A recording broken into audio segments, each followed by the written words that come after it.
महाराज बरतंतु कौत्स से कहे मुझे 14 करोड़ सोने की मुद्रा चाहिए। गुरु परीक्षा लेता है। गुरु परीक्षा की घड़ी में ऐसा सामने आता है कि परीक्षा लेने के लिए तत्पर।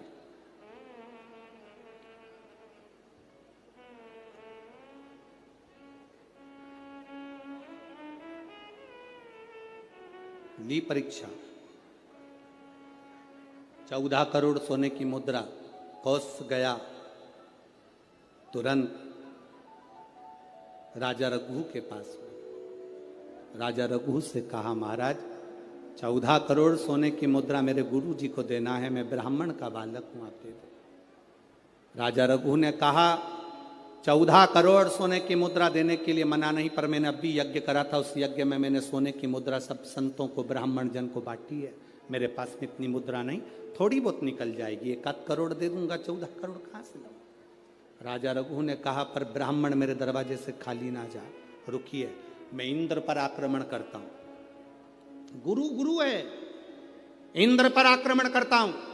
राजा रघु ने इंद्र पर सेना तैयार कर आक्रमण करना प्रारंभ करा।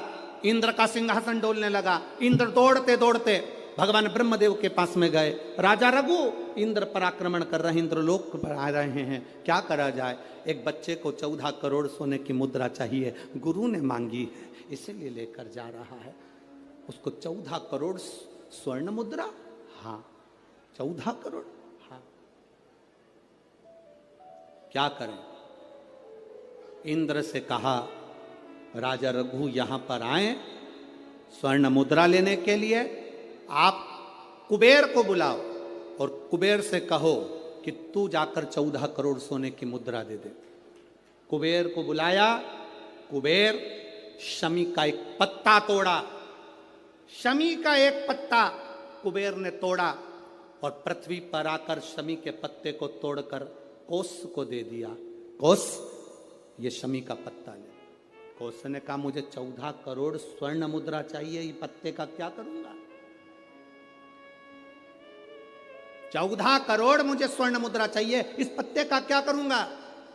तब कुबेर ने जो पत्ता दिया और कौत्स से कहा कि यह बरतंतु महर्षि को ले जाकर दे देना, वह महर्षि समझ जाएंगे इस पत्ते में क्या है। बरतंतु महर्षि के पास में एक शमी का पत्ता ले जाकर कौत्स ने दिया। कौत्स ने जैसे ही दिया, बरतंतु ने उस पत्ते को अपने सिर से लगा लिया और जान गया ये मेरे महादेव का शमी का पत्र है। एक पत्ते में 14 करोड़ सोने की मुद्रा का फल होता है।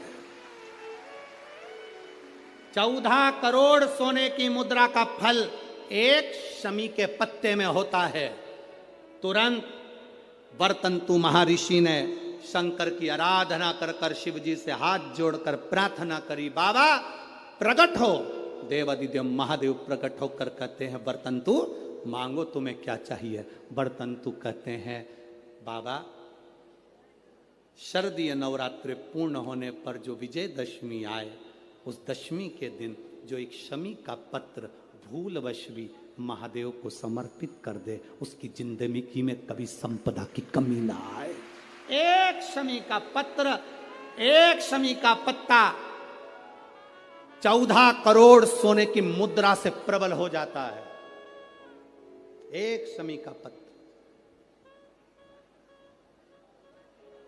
आज भी कई जगह पर विजयदशमी के दिन, कई स्थानों पर विजयदशमी के दिन शमी के पत्ते का लेन देन होता है। शमी के यहाँ होता है कि नहीं होता हमको स्मरण नहीं है, महाराष्ट्र में तो, पर कई जगह पर होता है। यहाँ पर भी शमी का जो पत्र होता है विजयदशमी के दिन लोग देकर उसको प्रणाम करते हैं, माता पिता को नमन करते हैं। क्यों? आप अपने बच्चे हो, आपसे पूछेंगे, आपकी औलाद आपसे पूछेगी, आपके आने वाली पीढ़ी आपसे पूछेगी, माँ ये कौन सा नाटक बनाकर रखा है तुम लोगों ने, शमी का पत्ता दे, शमी का पत्ता ले, मिलने जाओ तो शमी का पत्ता, शमी का पत्ता क्यों लिया दिया जाता है।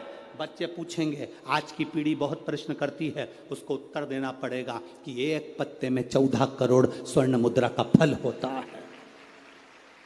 एक शमी के पत्र में आज के बच्चे जो प्रश्न करेंगे उसका उत्तर देने के लिए तुम्हें तैयार रहना पड़ेगा। उस उत्तर को तुम्हें देना पड़ेगा कि ये शमी का पत्र विजयदशमी पर क्यों लेन देन किया जाता है, शमी का पत्र क्यों शिव के मंदिर में जाता है, शमी के पत्र की मूलता क्यों होती है, इसको समझाना।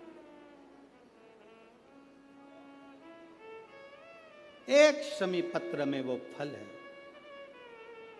और केवल यही नहीं, शमी के वृक्ष के नीचे, बेलपत्री के वृक्ष के नीचे अगर भूल से भी बच्चा, बूढ़ा, कोई व्यक्ति एक पार्थिव शिवलिंग का निर्माण कर लेता है, भूलवश भी उस पे जल समर्पित कर देता है, भूलवश भी उसके भाव से पुष्प या शमी पत्र या बेलपत्र भी चढ़ा देता है, तो वो इस संसार में कहीं ना कहीं सुख भोगता ही है, उसके जीवन में दुख नहीं। शमी पत्र की मूलता